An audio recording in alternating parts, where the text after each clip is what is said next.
the final prophet of God, said to be Mohammad of Islam. This is from Wikipedia. The information I'm about to give you on the founder of Islam, Mohammad Mustafa. And then I have several comments to make on all of it. When Muhammad was 40 years old, he was commanded by God through his angel Gabriel to declare his oneness. And of course, God is one began with the Jewish people and the Hebrew Bible. To the idolaters of the whole world, and to deliver the message of peace to the embattled humanity. In response to this command from heaven, Muhammad launched the momentous program called Islam, which was to change the destiny of mankind forever. He was in Hira when one day the Archangel Gabriel appeared before him and brought to him the tidings that God had chosen him to be his last messenger to this world, and had imposed upon him the duty of leading mankind out of the welter of sin and ignorance into the light of guidance, truth, and knowledge, to be a light to the world, which should sound familiar to the Jewish people. According to the accounts of this Shia Muhammad,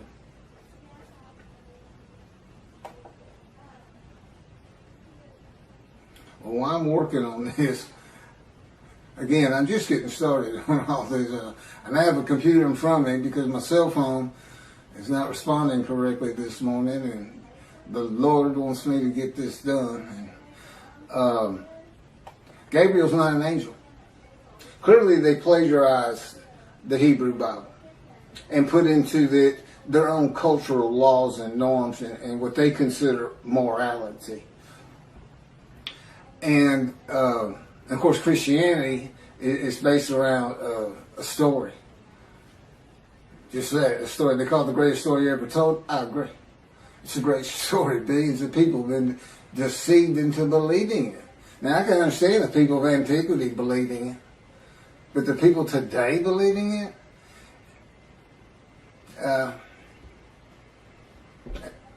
I really don't know what to say about that. I don't know how you can believe God made a human sacrifice to you, and by His blood, by His stripes, we are healed.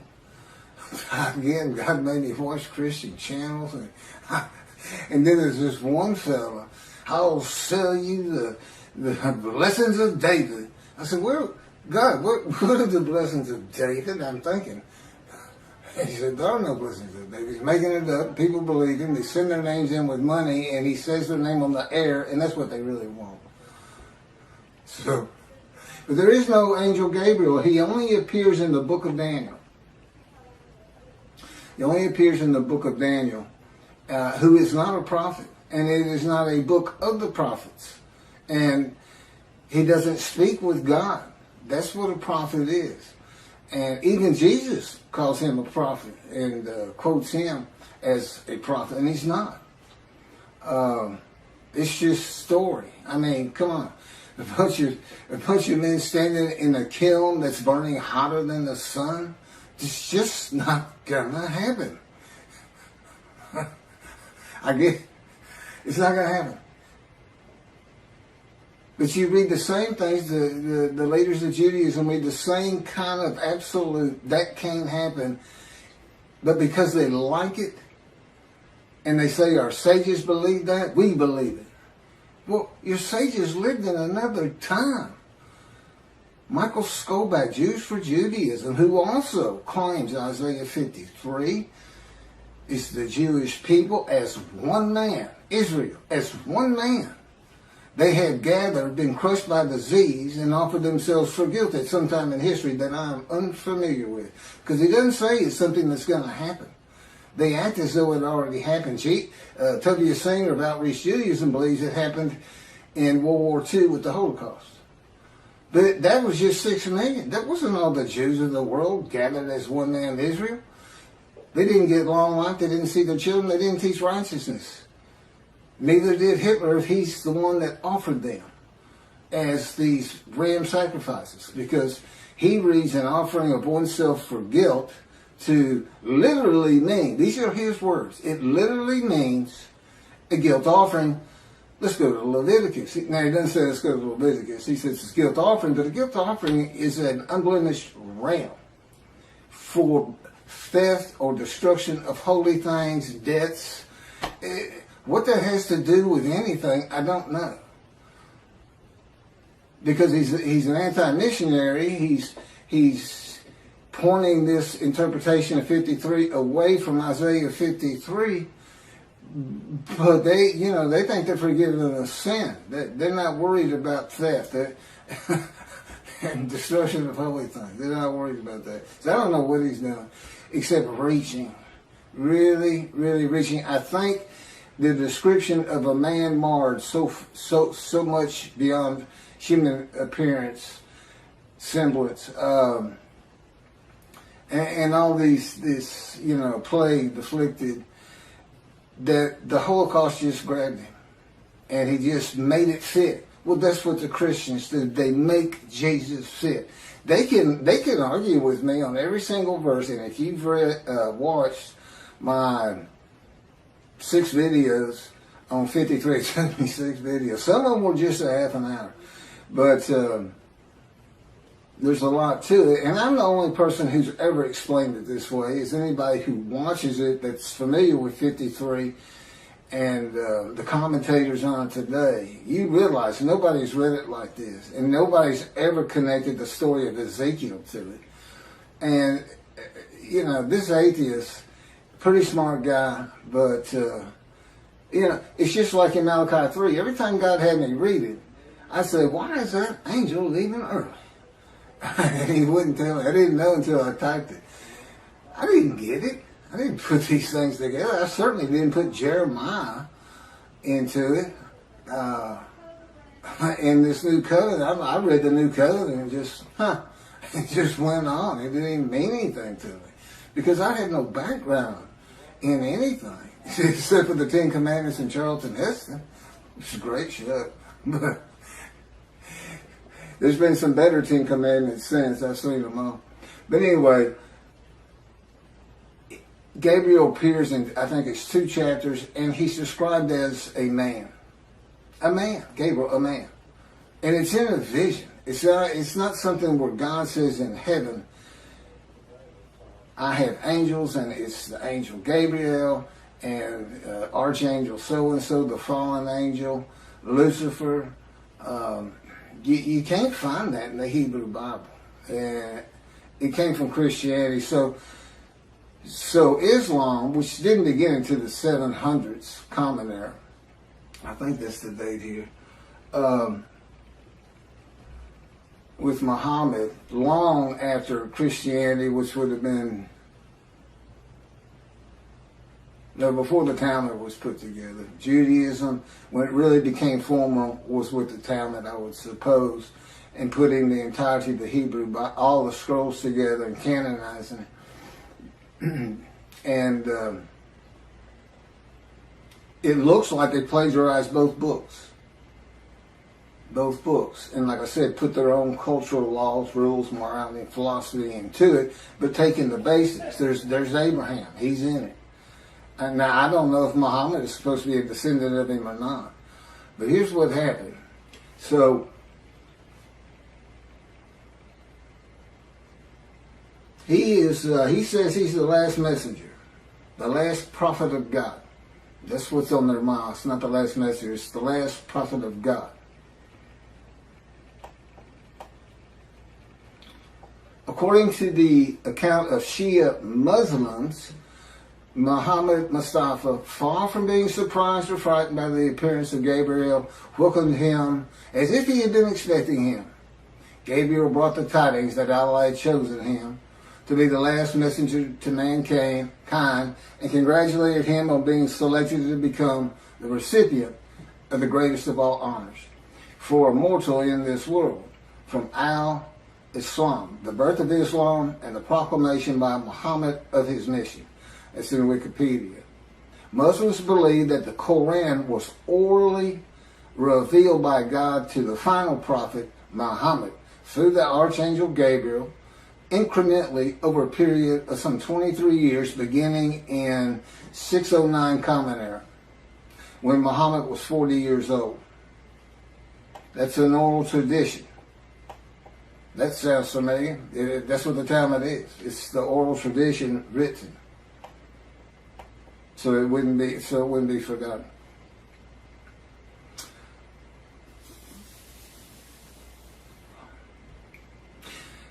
The year, and then he died in 632 Common Era. Muslims regard the Quran as Muhammad's most important miracle. He worked miracles like Jesus did. You know, he could bring tidal waves with fish to feed the multitudes. And Jesus fed 5,000 with 2 loaves and 5 fish, or 2 fish and 5 loaves, something like that. Fed 5,000 people. And a proof, his book, the Quran, a proof that he was a prophet, that God spoke to him through Gabriel, the angel. And this Quran was the culmination of a series of divine messages, starting with those revealed in Adam and Eve, and ending with Muhammad. According to tradition, several of Muhammad's companions served as scribes and recorded the revelations. Shortly after his death, the Quran was compiled by the companions who had written down or memorized parts of it. That's from Quran in Wikipedia.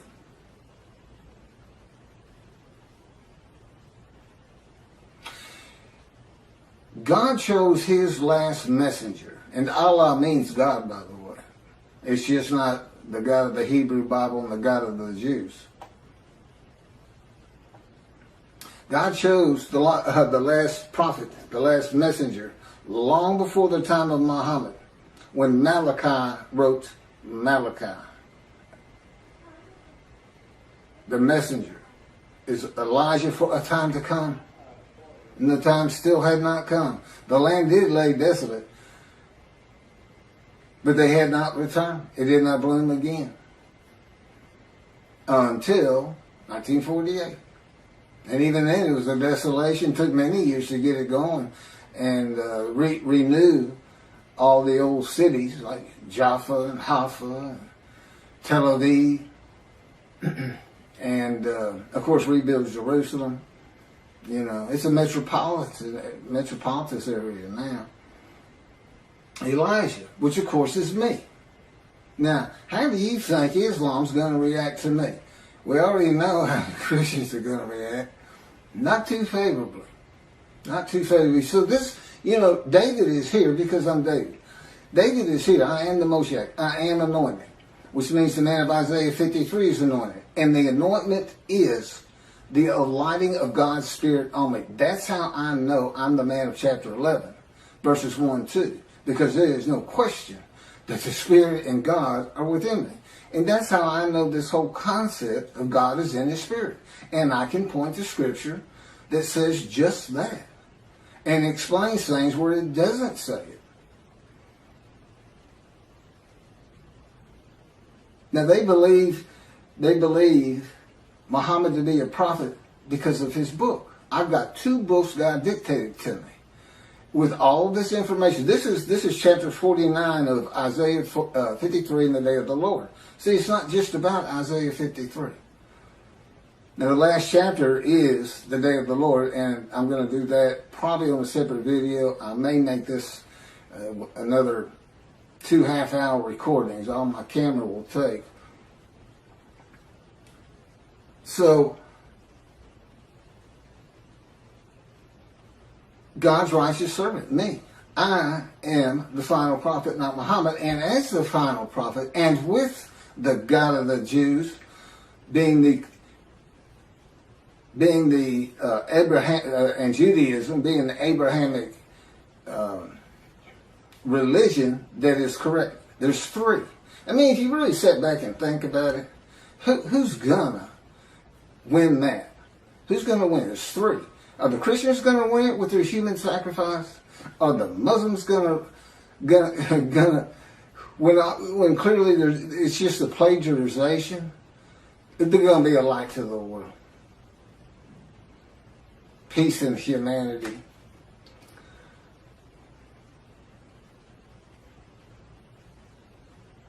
And they got there by stealing somebody else's book. They took the book of the children of God also. The Christians attached it. At least they didn't attach it to the Quran. You know, I mean, that's a plus in their favor, I suppose. I'm going to go ahead and start into chapter 50. I didn't know all that. I didn't know that they were using an angel that doesn't exist. And he doesn't.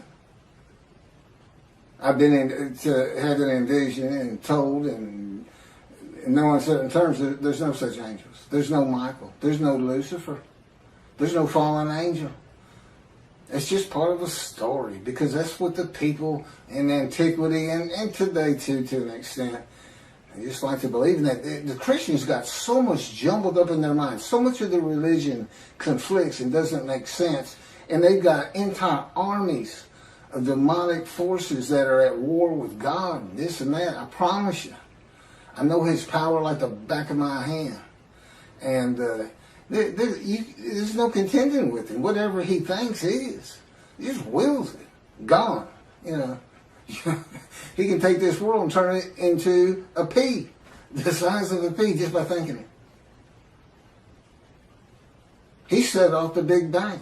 That's how Genesis starts out. He divides light from dark and this and that. Yeah. We're the dark. And the division is the platform of heaven. And we know we're in the dark because he had to put suns in there for us. So it's kind of a blend. You have to look. The universe, his universe, the unseen realm, and then the real. The universe of real, which is like, you know, objects, solid things, stuff you can see, came with the Big Bang. And it's all within his original unseen realm. So we're a universe in a universe. It's not parallel universes, just one inside another. Totally different from each other. Science, totally different. We can never see the unseen realm except what he would place in our minds. I mean, he can place an angel Gabriel in my mind if he wanted to and have me believe it, and I would. But he doesn't. He's very real and matter of fact. And the fact that at this time, people are still believing the things of the people of antiquity who they didn't know anything. They didn't know anything, and they couldn't go there and say, "Well, I want to check that out. I don't know about that." You know, they couldn't. There's no bookstores, no schools, no teachers. About all you could learn from the wise men was the Hebrew Bible for the Jews, and they spent their life in that book. Well, I haven't. I read it started reading it when I was 50, and it's only because God was teaching me that I have the knowledge that I do have. It's just not possible that any man could do that, and I know I could. So, anyway, the day of the Lord. Now, this is interesting because I had kind of forgotten this entire chapter. The term day of the Lord appears in the books of Isaiah, Ezekiel, Zechariah, Amos, Obadiah, Zephaniah, and finally, in the last book of the prophets, Malachi. In Ezekiel and Zechariah, the day of the Lord is said to be only against the nations, and in Obadiah against Edom and Esau, Christianity, and the nations. If you see Edom and Esau, it's Christianity. That's just Judaism. If you're going to take their book, take all of it. Take the oral tradition with it, Christians. They go together. The prophets warn that the day of the Lord is near, but it is not the end of the world. Now, this is true of the Essenes too, the sect of Jews who wrote the Dead Sea Scrolls. But and with the same concept, evil's going to be gone, but the good stays.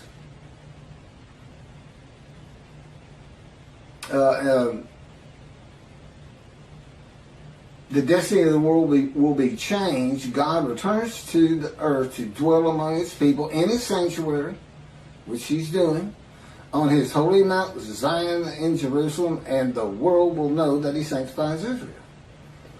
Lo, the day of the Lord is coming with pitiless fury and wrath, to make the earth a desolation, to wipe out the sinners upon it. Isaiah 13 and 9. You say, well, see, that's not, you haven't been talking about that day of the Lord. It's ahead. God's final word on it. Because that's not going to happen. That, again, that's just fun to read. It scares people. And, whoa, war's coming kind of a thing. For a day is near, a day of the Lord is near. It will be a day of cloud, an hour of invading nations. A sword shall pierce Egypt, and Nubia shall be seized with trembling. When men fall slain in Egypt, and her wealth is seized, and her foundations are overthrown. Nubia, Put, and Lud. These are names for for territories that are pre-biblical for the most. They're pre-Abraham. The Hebrew. And all the mixed populations in Cub and the inhabitants of the allied country shall fall by the sword with them. Ezekiel. Ezekiel has an account of all the tribes returning to the promised land, and they all go individually back to the lots of their ancestry. Do you know how many? It is impossible to determine that. Rambam says, I can do it. I can tell him that, can't he? He says, I do it by a spirit, and has no concept whatsoever that God is in his spirit. That the spirit that alights upon me is one of being able to determine your ancestry all the way back to the partitioning of the promised land, and to the tribe you should belong to, that you have the most blood of. Okay. Sounds great, Ezekiel. I'm sure people will love it, but not going to happen. Not going to happen today. That's for sure. Yeah, David's here. The peace in the world. I'm here. It's just about undeniable. This is like 100 times more proof than Moses had. Nobody even knew he was writing the Torah. I'm sure nobody knew. And if they did know, they didn't care. And the fact that God was telling them, they may have believed, they may not have. Many of them would ask him, how do we know you're talking to God? Today he'd say, well, read this. It's called Leviticus. You think I woke up and wrote God's laws without him telling me what to do? Because I thought that's what he was telling me? That's the Christians. I'm getting the word from the Word. For some reason, they call Jesus the Word before he came into body. So they get a word from the Word. The word, I think, means God. I'm not sure. But everyone who invokes the name of the Lord shall escape, for there shall be a remnant on Mount Zion and in Jerusalem, as the Lord promised. Anyone who invokes the Lord will be among the survivors. That's from Job. For I have noted how many of your crimes and how countless your sins, you enemies of the righteous, you takers of bribes, you who subvert in the gate the cause of the needy. Surely, at such a time, the prudent man keeps silent, for it is an evil time. Seek good and not evil, that you may live, and that the Lord, the God of hosts, may truly be with you, as you think, hate evil.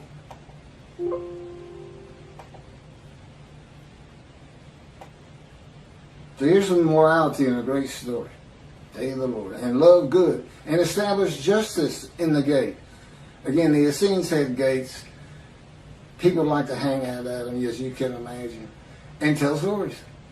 What else are they going to do? If they had enough food and everything, and have all your friends clapping you on the back, great story, great story. Look at all those Gentiles gathering around. Tell that Jesus story. Tell the Jesus story. Then look at them. They get all giddy. And they'll throw you some money. Yeah, it could happen. Could be like that. And I got a real long, I'm going to skip this one from Zechariah, but finishing up with Zephaniah on this coming of the end of evil. And I will bring distress upon them, that they should walk like blind men, because they have been sinned against the Lord. And their blood should be poured out as dust, and their flesh as the dung. Oh, come on. Okay, so let me read a little bit of this one. This is from Zechariah. Now, see, this is like watching a zombie movie. This is like watching a heart show. And we are, most people love to see those every so often, especially as when you're young. As for those people that warred against Jerusalem, the Lord will smite them with this plague. Their flesh shall rot away while they stand on their feet. Their eyes shall rot in their sockets, and their tongues shall rot away in their mouths.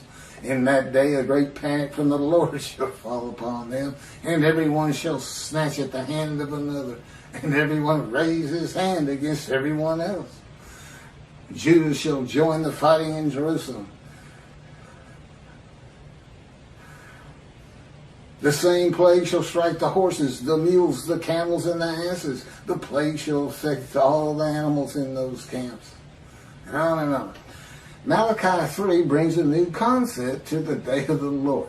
Why is that? Because it's not going to be in antiquity in Jesus' time. It's not going to be in the Middle Ages. It's going to be in the age of the internet, knowledge, science, medicine, common sense. Oh, that's right, reasoning, and enlightenment. But it's still fun to read. That's the thing, he was writing for antiquity, because this is the kind of stuff they not only, they would believe these stories. And today, we don't believe them. We just think, wow, that's fun to read. So God was writing it for different eras. He wrote for antiquity in the Middle Ages, and then we had the Age of Enlightenment kicking off in about 1600, computers in 1960, to today. Age of the Internet.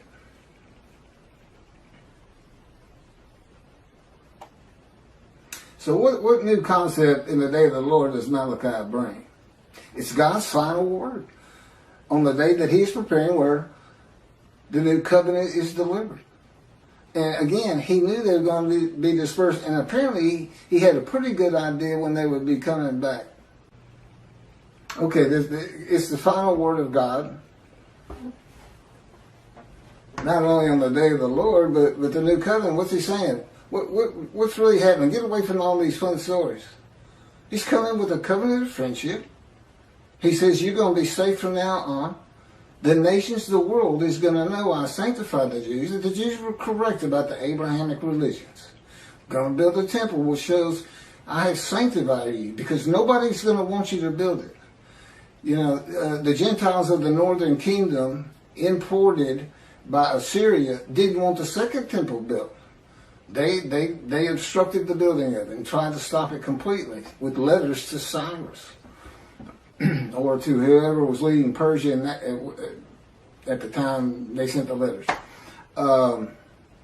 And he says, new covenant, everybody's going to be sin-free, holy seed. And since he did the same thing with the exiles, he never says, I'm making you a holy seed to build the temple. He never does say that.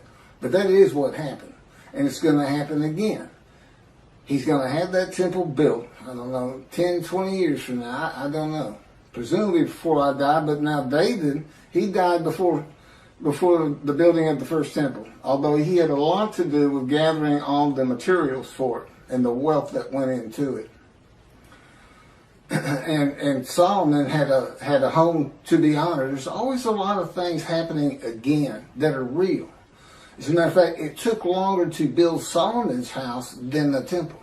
So he must have had a pretty honorable abode, right? That and God talked to him.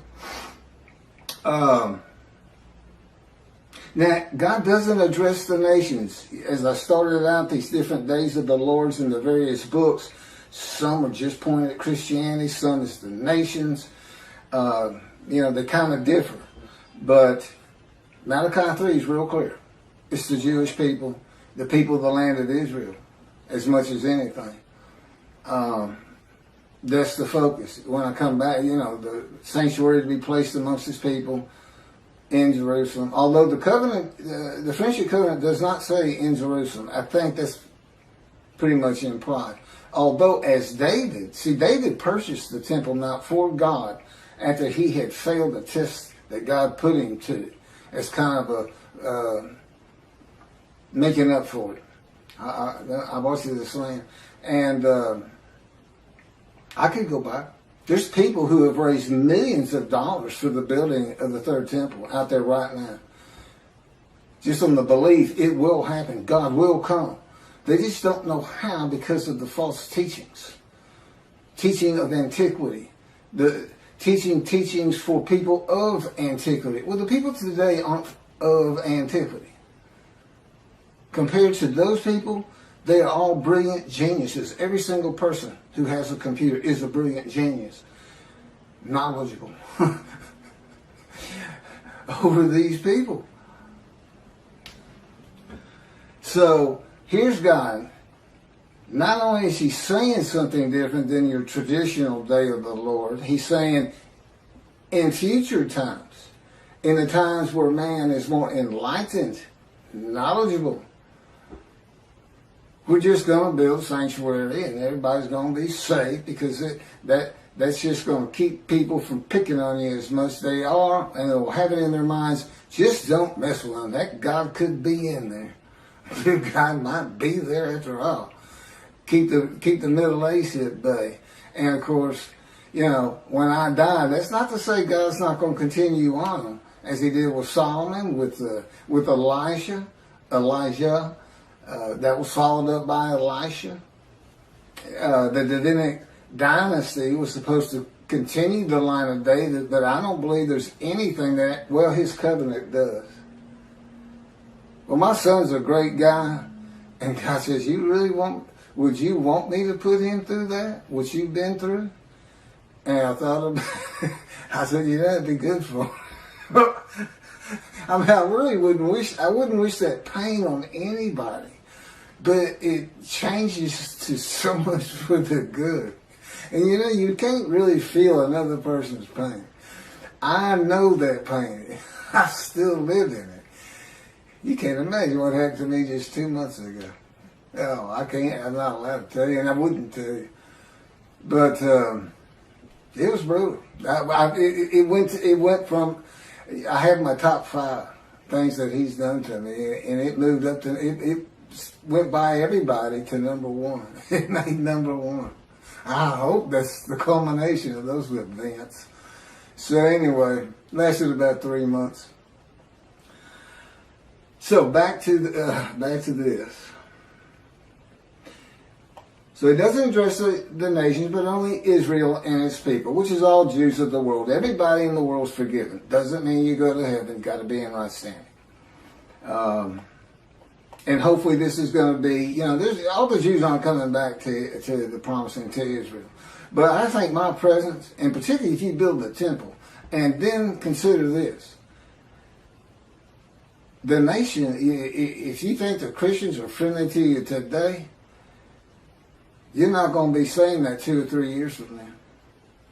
Not when you can put in their face, we told you we were right.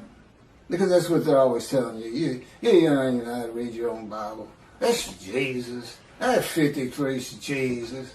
And you've got all the arguments that I'm putting before you. By the way, this Isaiah 53 and the day of the Lord, every single one of the 50 chapters is summarized in a paragraph. A few of them 2 paragraphs. as an addendum.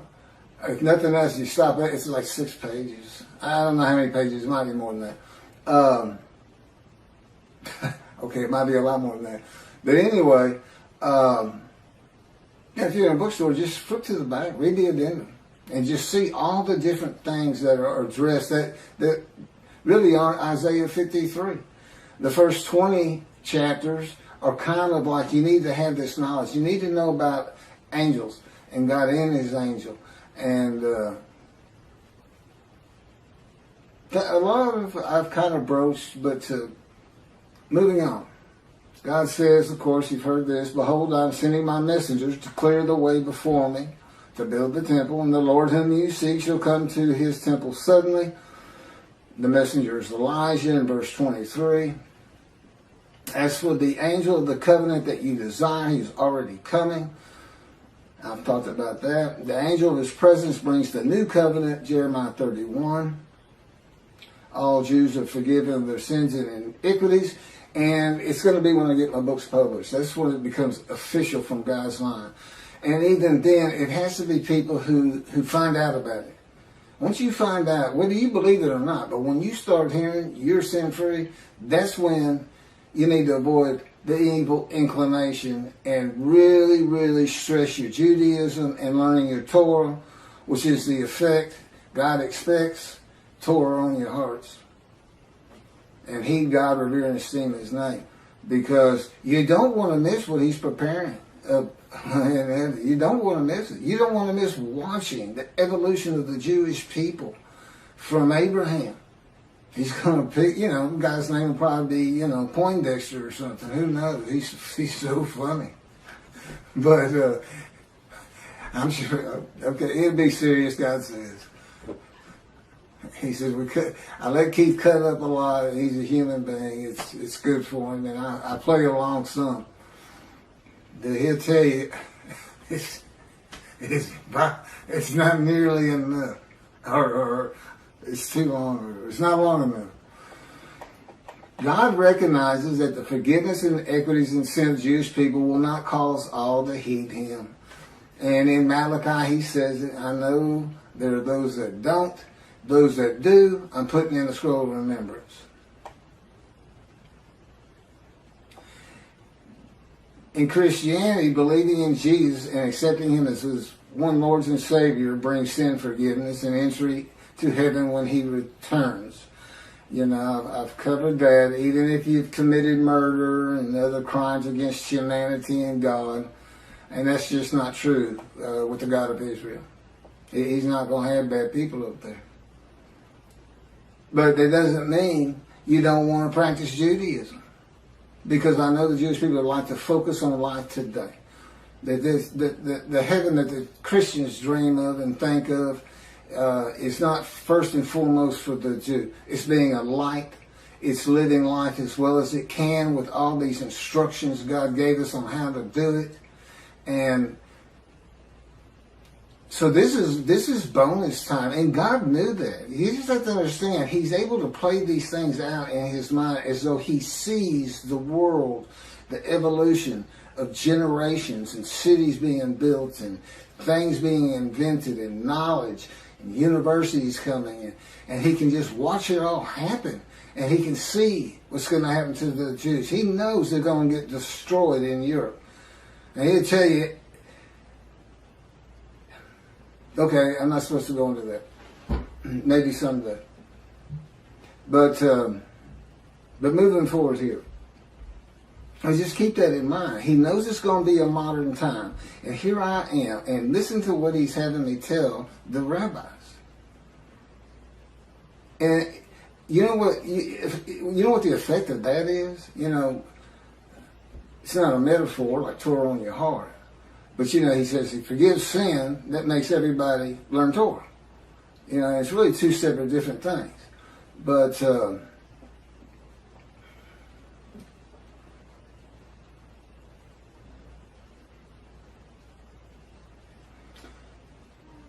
anyway, God knew in modern times of secularism and reliance on science, medicine, and technology that his righteous servant might not be recognized. The utter destruction is simply on its way, just like it was with the Assyrians, Babylonians, and the Romans long ago.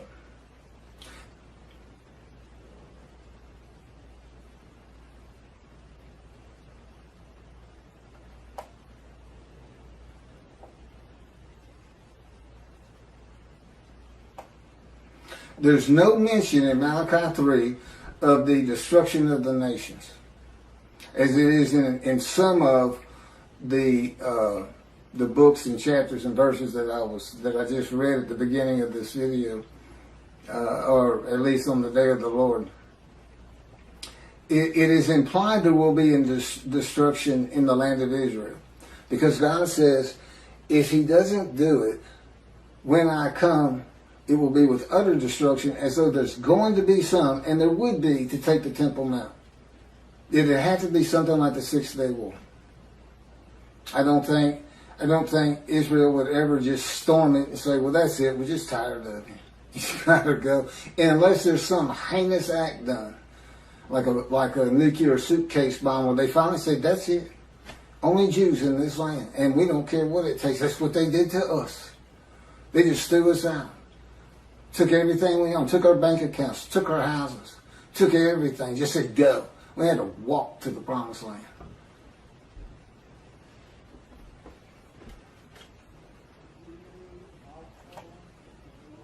But it's the building of the third temple. Now, I remember that.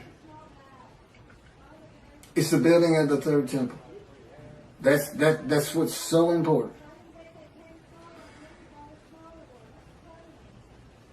Defeating the enemies of the nations that come against Israel, and the sanctification of Israel, the land and people blessed by God with His presence in His sanctuary, is how utter destruction is avoided in the awesome, fearful day of the Lord. So it's the exact opposite. He's not coming to destroy evil. He's coming to safeguard the Jewish people, so we don't see a Holocaust again. Basically, that's what He's telling you. If the land were destroyed today by nuclear bombs from Iran, 10,000 missiles launched at the same time from Lebanon, I don't care, the sling of David, their protective system to bring down rockets is never going to be able to stop that. And you got 7 million Jews there. And we lost 6 million in the Holocaust. And that's such a brutal thing and brutal time. I still have a hard time understanding how we've already advanced so far, as awful as things are even today, from that. Well, people could, the Nazis, they singled out children. That was their favorite kill. If they were running low on bullets, instead of shooting the kid or gassing them, they throw them in those kilns alive. So, that's just, and it's a people. It's not some madman. It's not Dahmer. It's not just one crazy person out there. It was an entire country, and it wasn't just there. Russia was doing the same thing. They were hauling them out of their houses, making them dig ditches, and just going down. Family members, father, son, kids, or kids first, boom, throw them in there. Whole blocks, whole neighborhoods.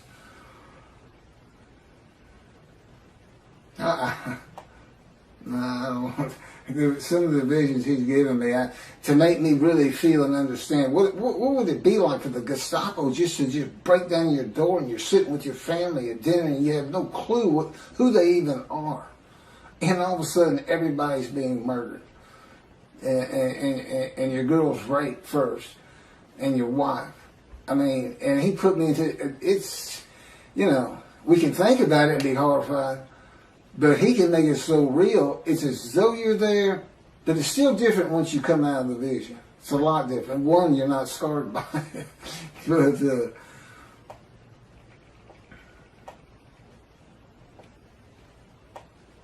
I have a lot of things that's just about it for the day of the Lord that I have. This man in divine being, host of the Lord's host, it's one God. It's the oneness of God. Of Israel, one angel, and it's the angel of His presence, who doesn't have an angelic body. and he's in and one man, the Moshiach, the anointed one. And the anointment is the spirit of lighting and entering you. That's the anointment. There's no oil as in our world of the, I call it the real, and God's world, the unseen realm, which is a universe inside a universe, and he's responsible for this one. You know, he made a division of the heavenly bright white light you can't even see in it. That he kind of shows me in visions when we're dealing with David in the temple. It's not the same temple that's on the ground here. It's different, but still the temple, still got the walls. There's a lot of similarities, but in one vast room, it's that bright white light, and in the other is the king's throne and water coming out and flowing down the steps out front, and till here he is in a future time. See, a time is coming in the future, in the year. He didn't say in the year 2020 or anything like that. But again, he knew exactly what was going to be. He knew to come to me in 1957 or select me when the first satellite was launched into the air by Russia, Sputnik. And he said that's when he touched my arm and disfigured me. He really won't. You know, you say, well, how can you not trust him or not believe him or this or that? Because I'm in the fire of refinement. Lying to me is just part of it. And he finds it so humorous to make me think I'm coming out of this thing. And I thought it 11 years ago. I thought we were done with all the pain and shenanigans and adventures with Christianity. So Christianity knows you're here. I said, no, who's here? You're the man Jesus claimed to be. Isn't that funny? Jesus says in the New Testament to his people, to his 12 at least, do not listen to those who come in my name. It's kind of funny because if he comes, he said, I'm Jesus, then I'm supposed to listen to him. But the fact is, he came in my name. He came as a teacher of righteousness. He came as the man of Isaiah 53. He came in my name, and that's given me all kinds of trouble to get this thing going, to do what I have to do for God, to keep utter destruction from Israel, and to save the Jewish people. I've got these Christians who believe in human sacrifice. I got these rabbis who believe a man of 100 years is suddenly going to be thought a child, and every single human being, every Chinese, every Korean, every Eskimo, every one of them suddenly are going to go, the Jews have been right all along. We need to exalt them. Let's take our stuff and give it to them and till their land for them. And look, there's no pain anymore. It's like I died. The Messianic era is a heaven on earth. That's what antiquity believed in, and the resurrection. So I got to deal with that. Aren't they supposed to be protectors of the Jewish people? Follow God's laws, have better lives, morality. Look at, you don't just go hurt people. You don't keep people from doing what they need to get done with lies and false teachings. Oh, I'm sorry, I fell into the rabbis again. I call it a lie when you say the Jewish people gathered as one were stricken and plagued with disease as one, and as one offered themselves for guilt to God, passing the test of devotion, and that they then went out and had long lives, all saw their children, and they made the rest of the world righteous. Well, let's see you do it, Israel. Hey, rabbis, Tobiah Singer, Michael Skoback, all you people who preach Israel as the man, the Jewish people,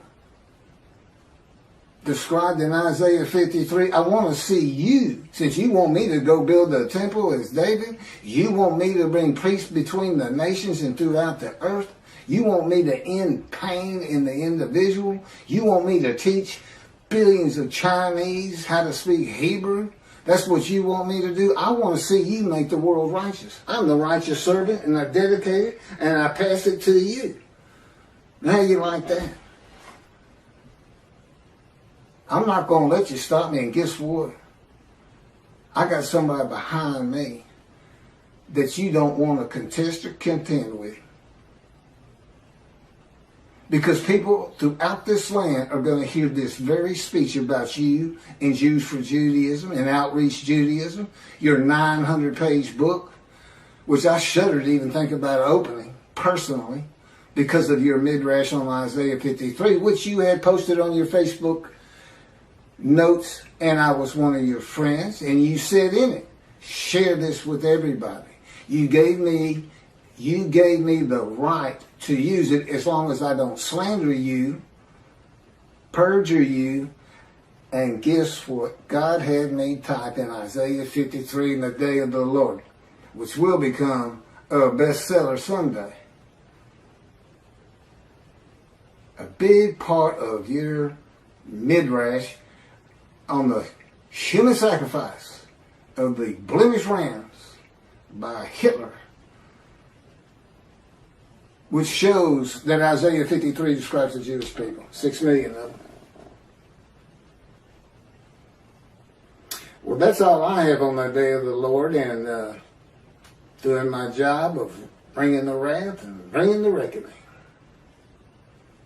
I'm the righteous servant, I'm David, I'm Elijah, I'm the prophet like Moses. And soon to be published, a new song God had me write. And I am an eternal priest of the order of Melchizedek and King David, and a rightful king. That would be leader. It's the same song David used. It's scripture. When David wrote it, God told him, David, write this down, a Psalm of David. My Lord said to his Lord. And there we go again with Christians. They say that if it's the Lord and he's talking to the Lord, that's God of the Trinity talking to Jesus. What's the problem? One of them's capitalized and one's not. What was the other big reason? Well, just read it. It's a song about him. It's written by somebody who works for King David, a servant, something in the kingdom. He's writing of him when you read it, because he would be Lord to this man. He's a lowly servant. Yes, Lord. He's a king. That's what you say. It's not Jesus. It's not meant to be Jesus. It's not what do they call it? Epiphany of Jesus? I don't know what it is. God wrote stories that have meaning that's just not right there until you know the story of Jesus. I got to end with this, since I apparently still got a little camera time. So, nothing is ever written about Jesus. Okay, nothing in Dead Sea Scrolls, nothing by them. No commotion at the gate, Essening gate with Jesus saying that, you can't say you're the righteous servant, because our founder is the righteous servant. And, no altercations noted in the New Testament. And there would have been, God tells me. It's a pretty contentious group out there. Not a lot of law abiders. But I said, I know, I had to deal with them. I think I was tough on them. Should have tried to deal with them. So, until 70. What happened in 70? The first big Jewish revolt. 500,000 Jews defeated. Battle after battle. People don't think the Jews fight. They fought for every inch of Jerusalem they could get. And then there was another revolt, and then another revolt. And they finally, it's like being in God's fire refinement. They were in the Roman fire refinement. They said, okay, that's it, let's get out of here. Thanks for the land, God, we got to go. You made everybody mad at us. We're saying we're the chosen. Whoa. So, that's when the first book, so you can see these two rabbis, trudging along through Syria and heading towards Europe. And what are we going to do for money? What are we going to do? I got kids, everything. I can't go to the synagogue and make money. That's how I make my living, is teaching the Hebrew Bible. His friend says, first says it's Shlomo, That story about the Jesus. I get money every time I tell that story, especially if I change it up a little bit. Every time I tell that story, boom, I got lunch, I got dinner. I sometimes have food for the next day. They love it. Gentiles, they just get all. I believe, praise Jesus, falling on the ground. Holy rollers. That's where the first holy rollers came from. If you don't know what that is, look it up. Says you got it. They love this stuff. And Slow-Mo looked at him and said, "Oh, you got to be kidding me. You can't put that story in the Hebrew Bible. You can't connect Moshiach to that. He comes in, rides ass in Jerusalem, and defeats Rome, and becomes king of the world. What are you talking about? We'll just change it." Maybe it was the writers who were deceitful. It would only be because there was no Jesus. Nothing written about him. Are you kidding me?